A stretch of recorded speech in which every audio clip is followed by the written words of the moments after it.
Good afternoon. Welcome to Conversation 2017. It is so great to see all of you back with us here at CMC. I'm Mo Wright, Chair of the Board and President at Raymond Consulting. It's great to see everybody.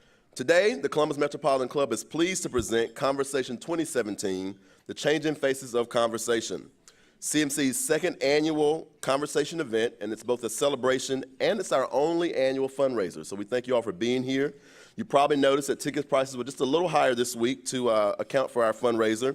But I want you to know that money is going to the CMC Founder and Leadership Fund at the Columbus Foundation. So you are helping to support the long-term viability, our rainy day fund of sorts for CMC. And so we thank you for being here today, and just know that your proceeds are making sure that the community conversation will continue for many years to come.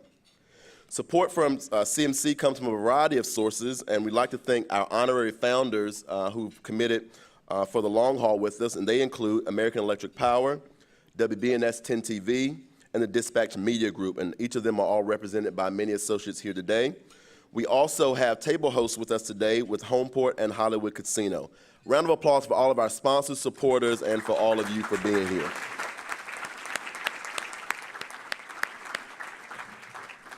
So despite the rhetoric and the desire to make America great again, what that looked like tends to be up for debate and pretty nebulous. Facts and demographics, however, are concrete and provide significant insights about the future of our community and what community will even mean in years to come. They paint a very different picture from what we see today to what community and how we define America might look in the future. Let's delve into the future and examine the changing faces of conversation with our guest today. We welcome the Director of Urban Investment Strategies Center at the UNC Chapel Hill and Professor and Dr. Jim Johnson. Welcome. And to help moderate the conversation, Director and Designer at the Design Group, Michael Bongiorno. Podium's yours. Good afternoon. Can you hear me? Oh, good. I can't hear. I'm delighted to be with you, have the opportunity to share a few thoughts with you this afternoon. I must confess it's a bit scary to have to speak right after lunch.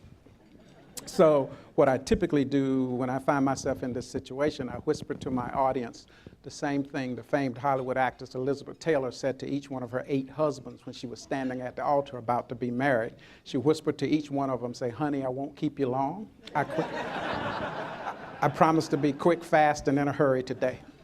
Ladies and gentlemen, our nation, every region, and every state, and every community, including the great community of Columbus, Ohio, and the larger region, Central Ohio region, is in the midst of an unprecedented demographic transformation. The kinds of changes we find ourselves in the midst of, you're going to have to buckle your seatbelt to deal with them. And if you ignore them at your own peril. There are lots of things you can debate today.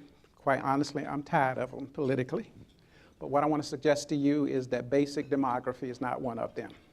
I assure you, if you're 5 years old today, 5 years from now, you're going to be 10 years old. Your birthday comes the same time every year. You just add 1 to what it was last year, and voila, you got it. In fact, every year when I go in for my annual review with my dean, I come out with a big raise. Because I walk in and I tell him, I said, you know, when we met last year, I was 62 years old. You know what? I'm 63 now. And when we meet next year, I'm going to be 64. It's called forecasting. I'm the best in the business. The kinds of changes we find ourselves in the midst of, there are 2 colorful demographic processes that undergird those changes, and I want to share a few thoughts with you about those 2 colorful processes. They're called the browning and graying of America. I want to talk about those 2 colorful processes, and I want to talk about an issue that I think is going to challenge us in the future that exists at the intersection of the browning and graying of America. It's called the triple whammy of geographic disadvantage, and talk a little bit at the end about what it means all for Central Ohio, and I'll try to weave stuff in. Those 2 colorful processes, the browning and graying of America, are changing the complexion of our society. All of our social, economic, and political institutions are going to have to change as a function of both browning and graying. These 2 processes are going to dramatically transform the workforce. They're going to dramatically transform workplaces. They're going to dramatically transform consumer markets. Everything is going to change as a function of these 2 issues. Let me talk first about the browning of America. The browning of America is really about immigration-driven population change in our country. Hotly contested issue today, but a very important one. If you take a long-range view of immigration in our country, what you will see is that from the turn of the 20th century until about the mid-1960s, we kept immigration pretty low in our country. And then you see after 1960, precipitous increase in immigration and the foreign-born population in our country. Prior to 1965, we had an immigration law in this country that said if we were going to allow the foreign-born to enter our country, it was important that they not upset the existing racial and ethnic balance of our country as it existed at the turn of the 20th century. So we had an express preference for people who were phenotypically similar to Anglo-Saxons, people to come to America, learn to speak English, anglicize their names, and this thing called a melting pot was supposed to work. We had a preference for people from Europe. That all changed in the mid-1960s. In fact, if you want to check your immigration history, you'll go back into 1880s and you will see that we had something called a Chinese exclusion law. Shouldn't be allowed to come to America because it would be quote unquote difficult to assimilate in the mainstream society. Fast forward to the first decade of the 20th century, we defined something that we refer to as the Asiatic barrier region, that included Japan. Shouldn't be allowed to come to America. So we controlled our population composition through a bunch of really racist theories about cultural inferiority and all. That all changed in the mid-1960s via something called the Hart-Celler Act of 1965. Put a pin in it because it's one of the most profound pieces of legislation in our history. It eliminated those discriminatory provisions based on geographic origin, opening up the doors of our country to people who heretofore had not been allowed to come in large numbers. Basically people from Latin America, Asia, and the Middle East. You see that precipitous increase. Fundamental shift in geographic origin, fundamental shift in phenotype, and fundamental shift in the numbers of people coming to America. Today, the new numbers 2015 just out, it's about 45 million people here in our country today who are foreign born. And you ask, who are they? Well, about 46% of them are Latino. You'll see the second largest number are Asian. Ladies and gentlemen, these are all people of color. You will note that from this graphic that the percentage of our foreign-born population is non-Hispanic white is only at about 18%. If you were to look at those numbers prior to 1965, they would have been flipped because we had this preference for people from European communities coming to our society. When I talk about the browning of America, I'm talking about the sources of growth in our population moving forward, and it's going to be, much of the growth is going to be driven by those folks. At the same time, this browning of America is driven by immigration. It's also driven by a fundamental shift in marriage patterns in America. And the bigger presentation I do, I say marrying out is in. As all of you know, until the mid-1960s, it was even illegal for blacks and whites to marry. That all changed. But I'm not talking about black-white marriage. I'm talking about a more profound shift in marriage patterns. You will see here that from 1980 to about 2008, the out-marriage rate, means you marry someone of a different racial and ethnic group than you belong to, doubled among newly married couples in America, and it went from 3% to about 8% of all for currently married folks. Well, who's doing all this hooking up in kind of strange ways here? Well, about 41% of those marriages are between Hispanics and whites, about 15% are between Asians and whites, and about 16% of the cases, both marriage partners are non-white, black and Asian, Asian and Hispanic or whatever. You note that black-white marriage is the smallest share, and then there's about 17% of them other. I don't know who the heck they are, but they're having fun, and they're hooking up, dramatically transforming our communities. Now, I must say that the private sector has gotten on board with this out-marriage thing much quicker than the public sector and government sector and the like. How many of you all are familiar with the Cheerios commercial? Released at the Super Bowl several years ago. Black guy on a couch, asleep. His kid runs up and dumps Cheerios on his chest, and it's clear that this kid is what? Is mixed. And then the camera shifts to the wife, and the wife is what? White. Did you follow Twitter? Please don't, but if you do, did you follow Twitter? Ugly stuff. People didn't like it, but I like Cheerios, heart healthy. And the company wasn't bothered by it, so the next year at the Super Bowl, they had another commercial with the same family. And the woman pregnant again. What are they saying? Get over it. This is America. My point is that this out-marriage rate combined with immigration is changing the complexion of society, and what it means is that moving forward, People won't fit into the nice and neat little crucibles we're accustomed to putting them in, and they won't allow you to put them in those crucibles. But it raises more broader questions about whose history do we teach? How do we think about consumer markets and the like? This is a huge issue, but it contributes to the browning of America. This stuff is so important. You want to ask, how big is it in America? Well, we added 27 million people to our population during the first decade of the new millennium. 92% of them were non-white and 55% of them were Latino. Here in the Central Ohio region, 239,000 people added to your population. About 60% of them were non-white. About 17% of them were Latino. When I talk about the browning of America, I'm talking about the source of growth in all of this thing. This is so important to your future, ladies and gentlemen, because what you have to understand is that migration and immigration are age-selective processes. What does that mean? It means far more young people migrate than immigrate than old people. That means old people don't move. They move slower and at a lower propensity than old people. There's another piece to that story. Please don't repeat this anywhere. You could lose your job. In fact, I'm denying I say this before I say it. Young people are more likely to have children than old folk. You put those two things together, higher fertility and immigration, what you have is an impact on the age structure in your community. Look at it. 2014, median age of the U.S. population, 38 years old. Half of us older than that, half of us younger than that. What's the median age of a Hispanic in America? Last row, 28 years old. Now, how many of you have heard in the immigration debate, particularly illegal immigration, that Hispanics are a burden on the healthcare system in America? You heard that? Don't get quiet on me now. You heard it? Okay. What kind of major health problems do you have when your median age is 28? Before you answer that question, somebody tell me what the median age of a white non-Hispanic in America is. 43 years old. Ladies and gentlemen, when you're in your 20s, what kind of health problems do you have, if you have any at all? They're acute crisis. You've done something stupid, like stick your finger in the lawnmower and you got to go get it glued back on. When you move from your 20s to your 40s, what kind of health problems do you have? They move from acute to what? Chronic. Which one costs the most? Trust me, chronic. I lost my wife to cancer at 48 years old. Her treatment the last 6 months of life, $5,000 a week. Half of what you hear makes no sense. One more piece to the story. This is for the ladies in the room. Y'all can tell the men to close their eyes, their ears if you want, but I think they need to hear this. Ladies, there's something in demography called completed fertility. Okay? I'm not going to give you the big theory today. Come to Chapel Hill, give us $100,000 a year. I'm happy to tell you. Let me give you the pop version, ladies. It's when you tell your husband, go take out the trash. Ain't nothing else happening here. Okay?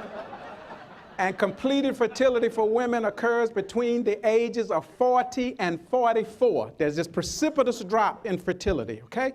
What's the median age of a non-Hispanic white female in America? 42 years old. What's the median age of a Hispanic female? 29.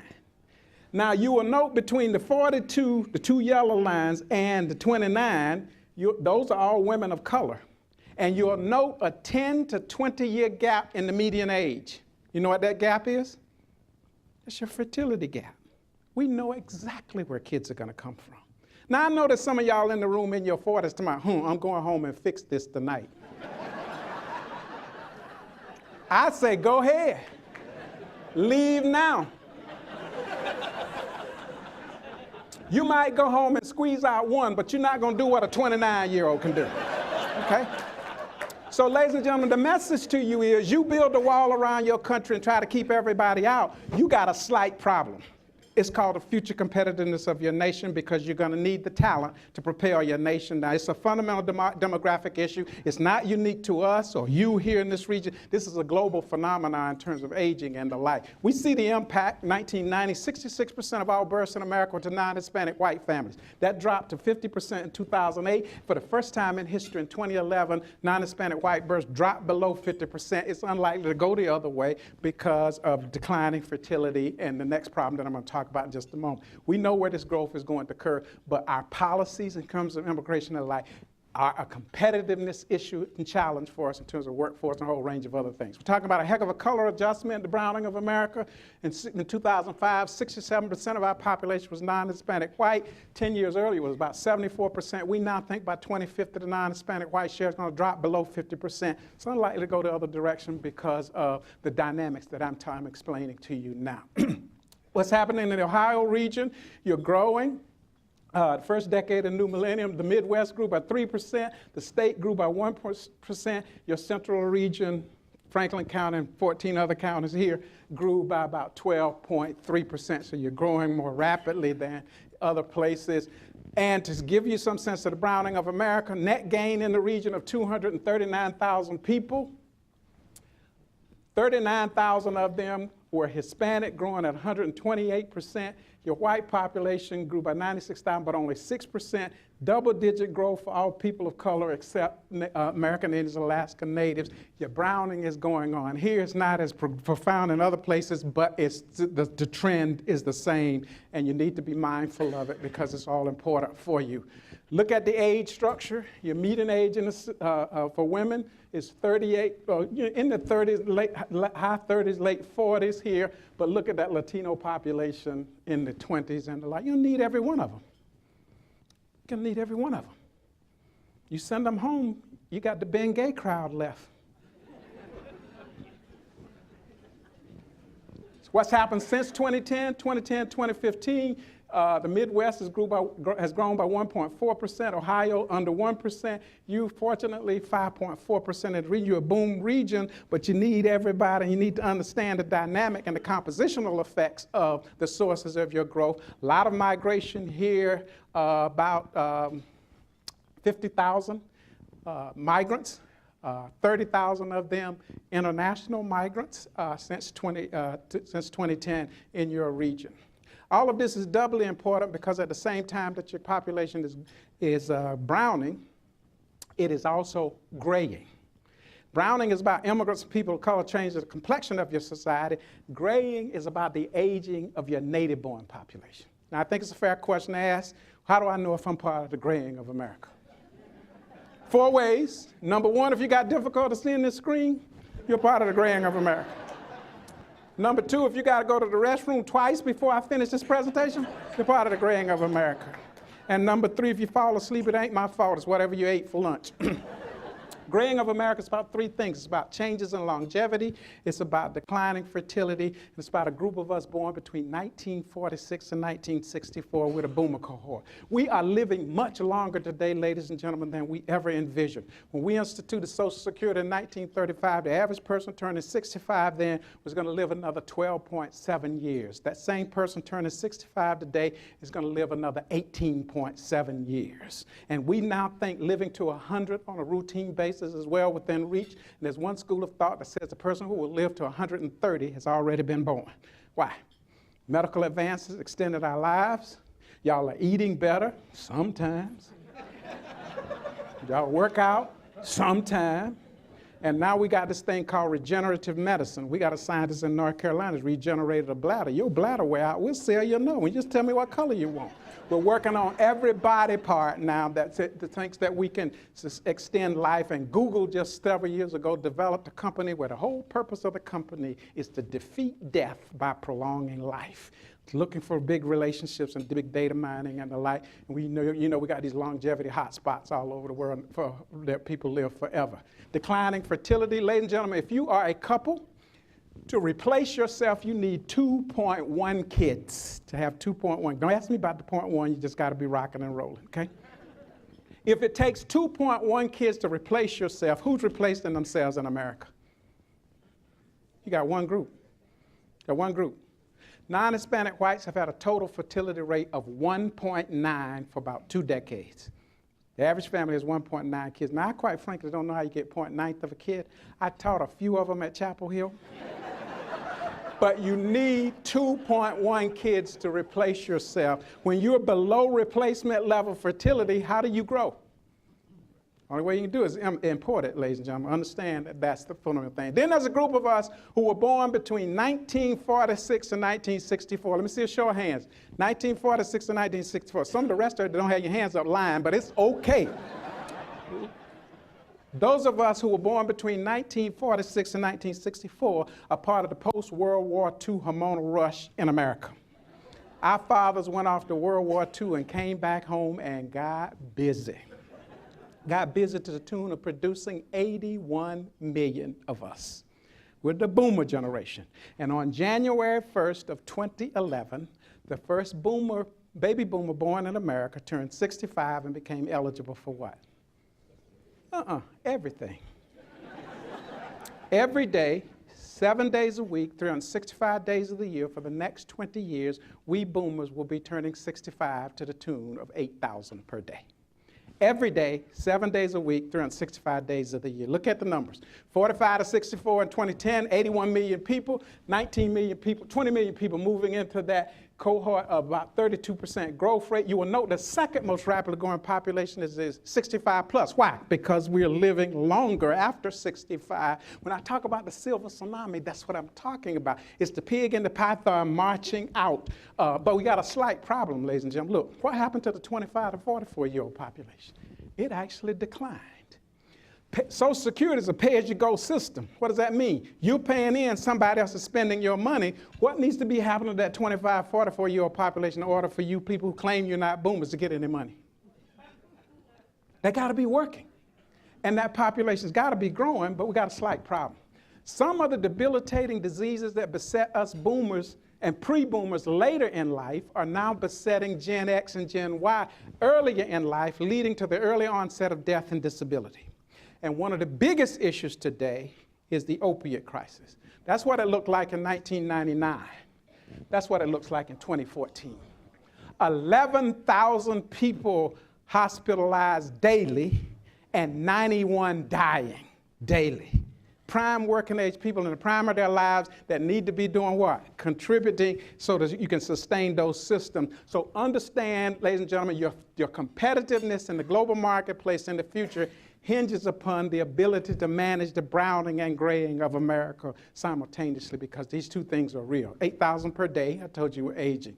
You look pretty good because you're growing as a region, but you up here in terms of the younger population, and you got slower growth, slower losses in the 25 to 44, your university town and the like, but your senior population is growing more rapidly than the nation here in Central Ohio. And here in Columbus, what's the most rapidly growing population?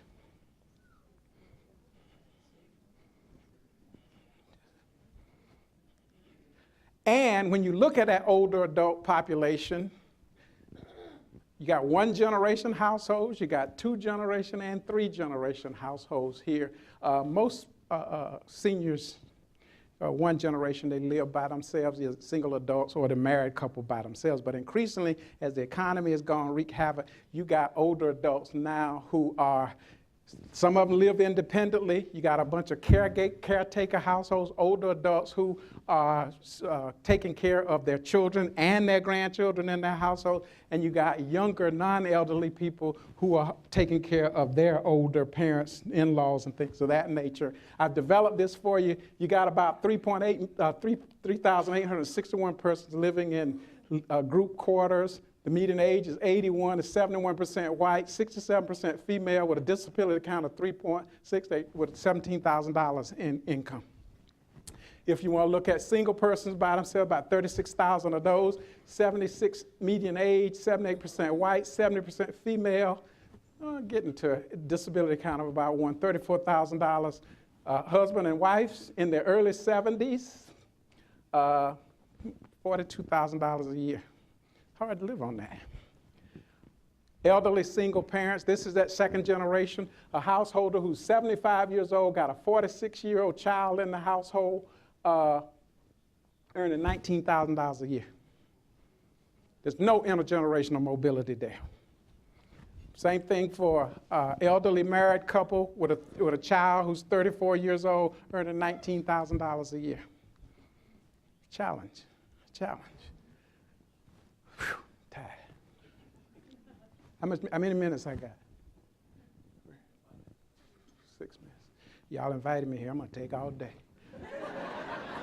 Second, so that elderly thing is something you got to pay attention to. But here's the issue that, ladies and gentlemen, I think strikes at the heart of our competitiveness, both nationally and here in the local community. This triple whammy of geographic disadvantage exists at the intersection of browning and graying. I'm going to develop a typology, a racial typology of the U.S. for you. These are It's at the county level. These counties are racial generation gap counties. What does that mean? In these counties, the adult voting age population are predominantly white, aging empty nesters. But the school age population is predominantly non-white. What kind of support for public education you think you get there? They ain't got no dog in the fight. My kids are out of school. I'm most concerned about what? Retirement, amenities, crime, and safety, and they vote self-interest, okay? These counties are majority-minority counties. The adult voting age population is predominantly non-white. School age population is predominantly non-white. Lots of interest in public education. What's missing? No money there. They're all low-wealth counties, okay? The gray counties, everything else on that map, are majority-majority counties. The adult voting age population is predominantly white. School age population is predominantly white. Lots of support for education, lots of interest in the like. But in those counties, about a fifth of the kids who go to school there are kids of color. But if you peer veneer the veneer and go into the school districts, what you will find for the kids of color, they're in either of two situations. They're either attending racially isolated schools within those districts, or in the quote-unquote good schools, they are underrepresented in the college prep tracks, honors, AP, IB, and the like. In other words, ladies and gentlemen, I've painted a picture of you where the new growth is going to come from, and those kids are between a rock and a hard place through no fault of their own. That's whammy number one. Whammy number two is segregation. These neighborhoods right here are 60% or more non-Hispanic white, okay? These neighborhoods are 60% or more non-white. And the yellow neighborhoods are transitioning from white to non-white. We call that hyper-racial segregation, separate and unequal, and it rivals the segregation before Brown versus the Board of Education in 1954, the year that I was born, okay? Whammy number two. Whammy number three is childhood poverty. These neighborhoods right here, 40% or more of the kids that walk in the school door come from households with incomes below the poverty level. Those neighborhoods, between 25 and 39% of the households enter schools with incomes below the poverty level. We combine those two things, we call that concentrated poverty. The yellow neighborhoods, the poverty rate's below 25%, we call that concentrated affluence. When I talk about a triple whammy of geographic disadvantage, I'm talking about the average kid that walks in the school door today is exposed or come from a background or are at risk to those three things almost simultaneously. You want to talk about how many kids? About 9.8 million kids got all of those things, and that 9.8 million is 93% non-white.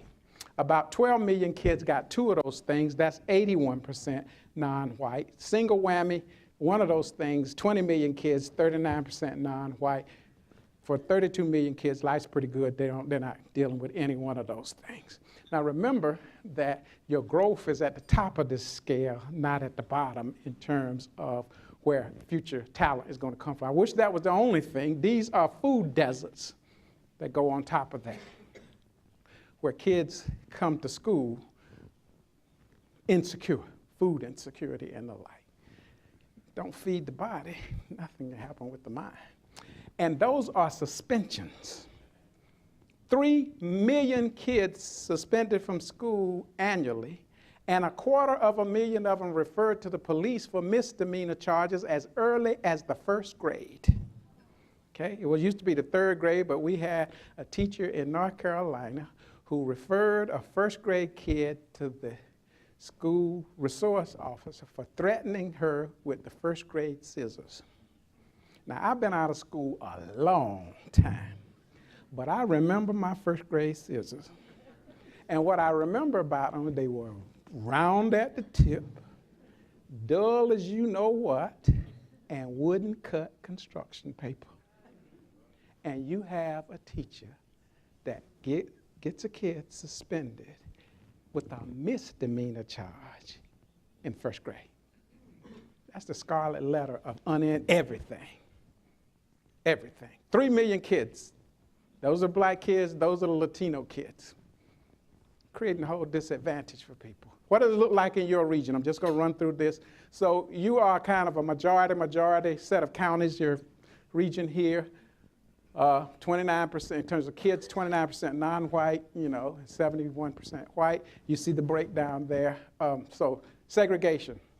Those are your predominantly white areas. Those are your predominantly non-white areas, and those are neighborhoods that are transition, mixed tracks from white to black product. And you can look at the numbers when you want to across. We've broken it down for you. Poverty, extreme poverty, high poverty, concentrated affluence in your region. Okay? You look at the distribution across those three groups. That's your triple whammy when you look at your region. You're going to need every one of those kids to propel you moving forward. But I don't want to leave y'all on a bad note. There's some golden opportunities out there. The aging boomer market. Everybody focuses on millennials, want to build for millennials. Millennials ain't got no money. In fact, we call them boomerang crumb snatchers. Why? You send them off to college, they graduate with a ton of debt, and where are they? Back home. Boomerang. This is your money. The last generation has any money. $17 trillion, $3 trillion in this country. And boomers are going to redefine what it means to be old. Okay? Real opportunity. Majority aren't. The majority are working and play little different from the 40s. They're not obsessing over arthritis, incontinence, and dementia. See, but here's the thing. Seniors don't like to be seniored out reminded that they're old. The company that does a great job of making products for seniors take great pains not to make products for what? Seniors. Y'all heard this thing about 60 is the new 30, right? Huh? They got commercials on TV. 60 is the new 30. These women 60 years old on TV wearing yellow spandex twitching. Okay? I turned 60 a couple years ago. I hate to tell you 60 is 60, but don't believe it. You know. Sorry.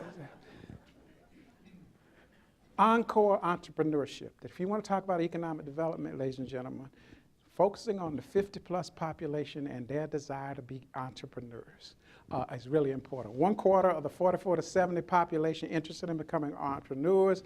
Americans 55 to 64 start business ventures at a higher rate than the 20-somethings. New entrepreneurs, 23% of them were 55 to 64 in 2010, up from 14% in 1996. And most important, 50% of the businesses started by the 50-plus entrepreneurs still operating 5 years later. They have a lot higher survival rate than the 20-somethings. And the reason for that is they say Encore entrepreneurs are alleged to have double ESP, experience, expertise, seasoned judgment, and proven performance. Another opportunity, how do we help seniors age gracefully in their homes and their communities? How do we keep them out of expensive nursing facilities? And what role can digital technologies play in all of that is a big thing. Because as we age, we have these constraints, ladies and gentlemen, where things that we taken for granted that we can do in the built environment as younger people become challenges for us and risk for us as we age.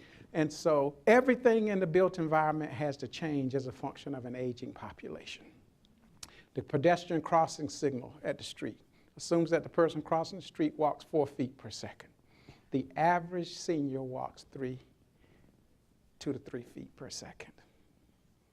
Vancouver, Canada just outlawed doorknobs in all new construction. Why would you outlaw doorknobs in all new construction? Arthritis. If you're arthritic, a doorknob might as well be a 9mm gun held to your head if you can't do what? That. This is a very nice facility. I'm going to say this and then I'm going to run. But it is not senior friendly. Okay? What's wrong with the chairs you're all sitting in? No arms. Lighting ain't cool. Oh, that carpet right there, I think I'm going to fall by on purpose before I leave. Most organizations, most physical public infrastructure, private infrastructure, one slip and fall from a major lawsuit. Everything has to change, and this is the new opportunity for doing things. Urban design, visitability of institutional settings, the library, the post office, the courthouse, everything has to change as a function of an aging population. The big thing in cities, senior fitness parks and playgrounds, and university accessible transport system, complete ordinances, extended walk time, senior-friendly signage, all the things y'all don't want to own up to that you need. What do we got to do? Manage this transition from grade. We've got to embrace immigrants. We've got to devise strategies to address your triple whammy. I I think the elder care economy offers real opportunities, and you got to pursue age-friendly economic development. Speaking of old, I'm tired. I'm through.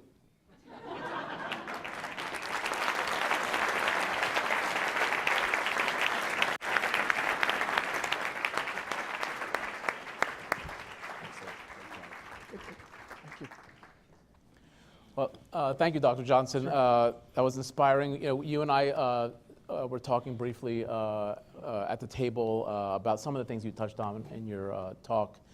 You know, I was thinking about, you know, beyond the data, what is the information telling you, right? And so, you know, part of that, one of those thoughts is sort of aspirational.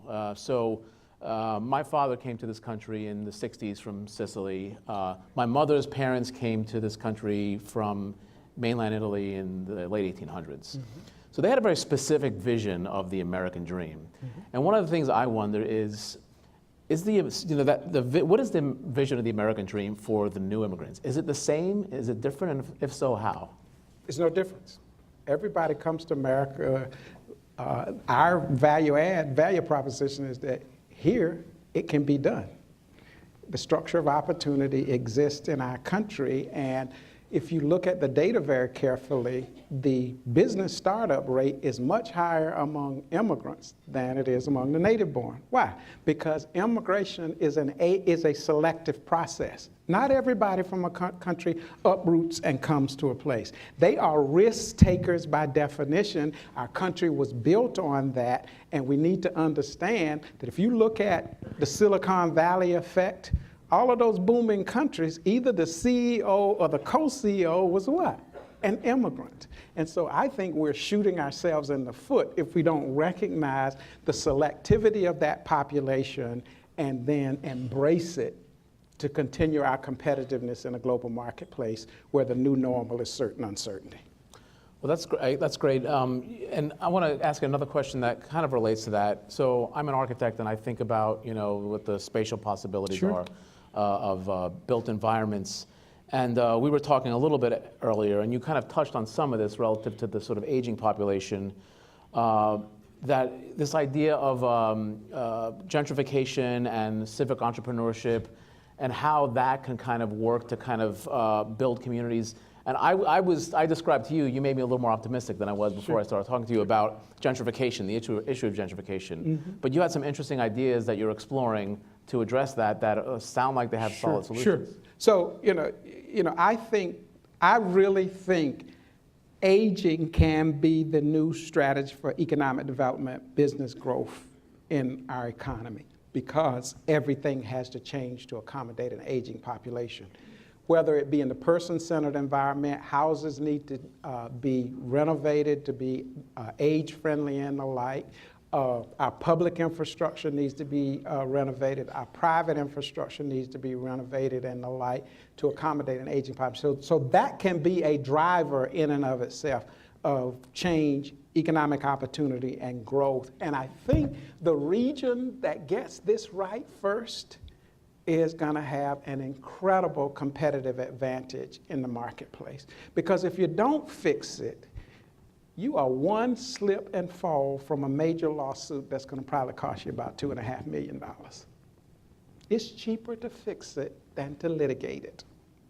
And so be enlightened, what I would say. I don't know why I'm telling you all this. I should be telling my folks at home, but it's, it is the driver, I think, because this is one of the most predictable things in the world.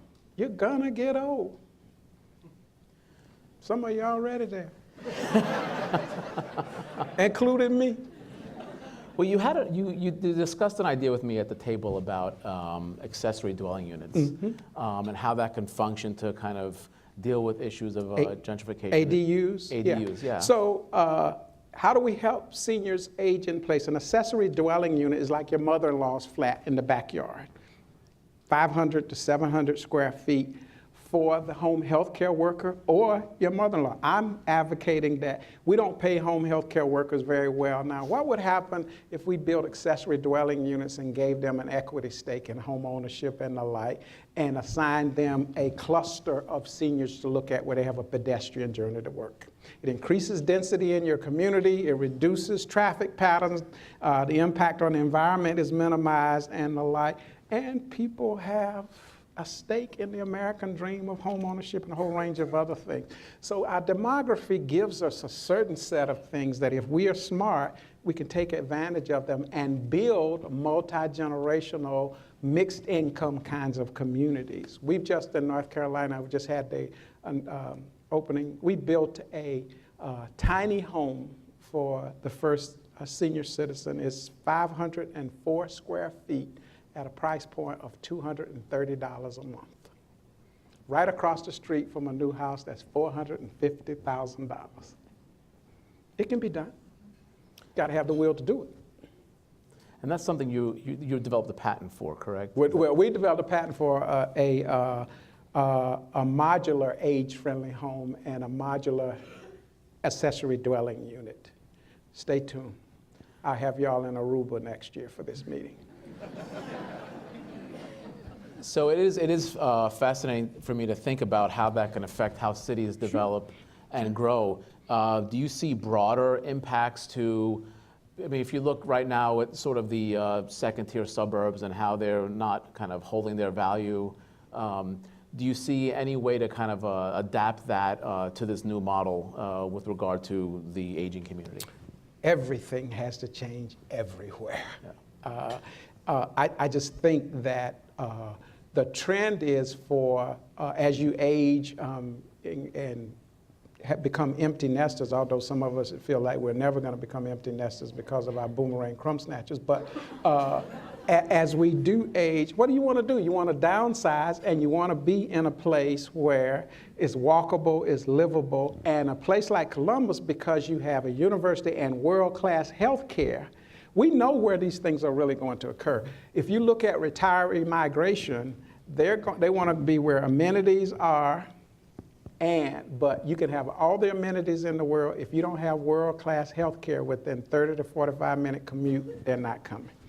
So you have a competitive advantage, but you got to figure out, the challenge is how do you make sure that your older, low-income, fixed-income population is built and incorporated into the mix. And that's where I think some of these innovative housing designs, strategies for home modifications to keep people in their homes and the like come in. But it's a real viable opportunity, I would say. So working off of that, you had touched on education a little earlier, and I like hearing these ideas about innovations relative to civic entrepreneurship having to do with how people live. But what about this question of public education and innovations that could help with that situation? Are there any things that you're thinking about or working on right now? I think, first of all, the biggest challenge in America today is to get those of us who are aging baby boomers to understand that we do have a dog in the K-12 education fight. It's called the future competitiveness of our nation. And I've been thinking about this really hard on how could I explain it to us baby boomers. And I'm gonna try it on you all. Here's what I say. The baby boomer says, you know, sooner or later you're gonna reach the age that somebody's gonna have to take care of you. You do want them to be able to count your pills.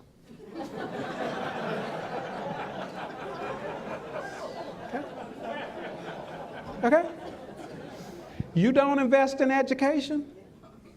I'm not sure that that's going to happen. I can show you some data to say I wouldn't want to rely on it right now. So we can't be just looking inward. We got to think about the future competitiveness of our nation. Investing in education of the young people that I showed you here is a form of enlightened self-interest. That's going to be the population that propels our nation in the global marketplace. And we all should be invested in ensuring that they get a world-class education. Thank you, Dr. Johnson. In a few minutes, we were going to move into audience questions. Before we do that, I want to leave kind of you with one final question. There are a lot of community leaders and activists in this room today. If we could do one thing today based on the information and data that you showed us, what would you say that would be? Continue the conversation, but not just to talk for the sake of talking. But think strategically about how you can leverage the competitive advantages that exist in your demographic realities. They are not problem. They constitute an opportunity to get it right. Excellent. And to become recognized as a world-class leader in age-friendly kind of community development. Thank you so much. It's CMC's tradition to take audience questions. So please state your name, ask your question, and we thank you in advance for not making long editorial comments. So if someone would like to ask a question, there's a microphone located somewhere here. Oh, at the back. Yes, my name's John McKnight. So based on a lot of the slides that you showed, the data that you gave, it sounds a little bit like if we don't make some significant changes, we're a little bit doomed as a society. Is that correct? Obviously we need to change, we need to keep growing, keep evolving, keep reaching for the things, the changes we need to accomplish, but if we don't make huge strides, are we really in trouble? I personally think we are, because I think we have to look at where we exist today in the larger global context. There are countries out there who've made a conscious decision to invest in a cadre of their population, and they made a conscious decision to develop the technological infrastructure to connect them with the world and a population to rule the world. I'm reminded that when I talk to my international students that I teach, my Indian students tell me that their high school education is more rigorous than an MBA training program. And they say they have two routes to success: be an engineer or a medical doctor. Anything else is a failure. And so we are competing, we're busy focused on testing, and they're focused on ruling the world. And so I think that we're no longer competing with our neighbors across the street, the next county over. We're competing in a global marketplace that is pretty, the competition is pretty horrific. And so we have to move up and not read our press clippings from the past. So, but part two of the question is, how soon is the doom and gloom coming? You didn't pay me for that today. Cavernous. Oh, there you go. I have to bend. I'm tall. So you focused on two things: the browning and graying of America. A lot of your recommendations, I heard, really focused on the opportunity in the graying of America and the needs and the changes, as an example of the walkways and the time it takes. What are some of those key needs and changes that you're going to see, or that we need to focus on as it relates to the browning of America? Eliminating the enormous socioeconomic and racial inequality that exists in those segregation slides that I showed you.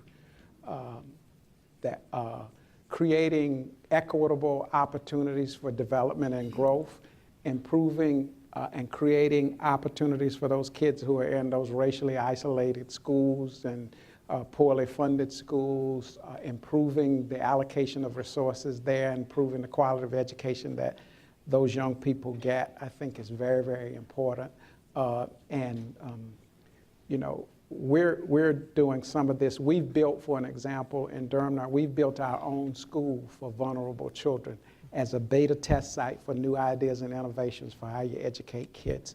And the whole goal is to develop a franchisable model of public education that we can replicate that says, if you want to educate the population that we're concerned about, this is how you do it. And so I think thinking creatively, first of all, viewing that as a major problem, and then secondly, thinking creatively about how do we solve this problem, understanding that inequality is bad for business. Roger Blackwell. Harry Dent's selling a lot of books these days using some of the demographics that you've just shown us. And he predicts that when baby boomers downsize, move out of their homes, and there's not many young people who can buy their homes or maybe have their student loans paid off or interest in buying them in suburbs of Columbus, that'll create a big decline in housing prices in the very soon future. Do you agree with that or not? Who's going to be able to buy them? Because if you look at 55% of millennials who are bachelor's degree holders under age 25 are either unemployed or underemployed. Who's going to buy them? Sell our houses now if we can, right?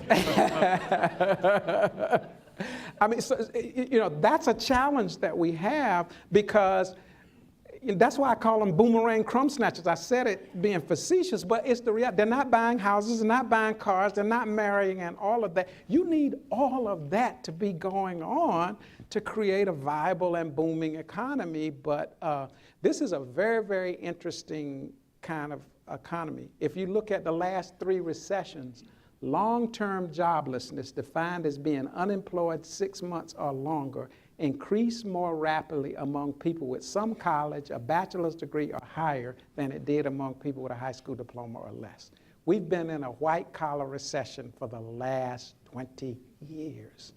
Having a degree is necessary, but it may not be sufficient to thrive and prosper in an economy and society today where the new normal is certain uncertainty.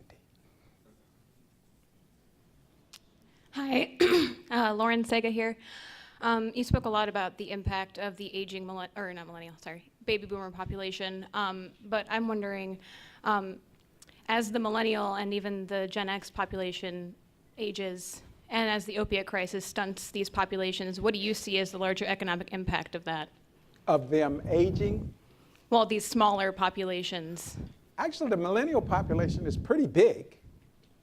It rivals the boomer population. I think the challenge is with that population is assuring that creating environments where they are able to leverage their creative juices in the marketplace to create new businesses and viable opportunities. So this whole notion of a creative economy and the like, but there's so many economic trends like the gig economy, and outsourcing, offshoring, and things of that nature. You got to have a global lens on thinking about what the structure of opportunity exists. My belief is that we've never taken a back seat to anybody, but I think what we need to do is create environments where people are able to think crazy thoughts. 9 out of 10 of them may be bona fide crazy, but one of them may be the next revolution that transforms our society. Right now, we put kids in a box in public education, and when they don't fit, we say they have attention deficit disorder. The most creative people in the world got attention deficit disorder. We need more of it. Thank you, Dr. Johnson.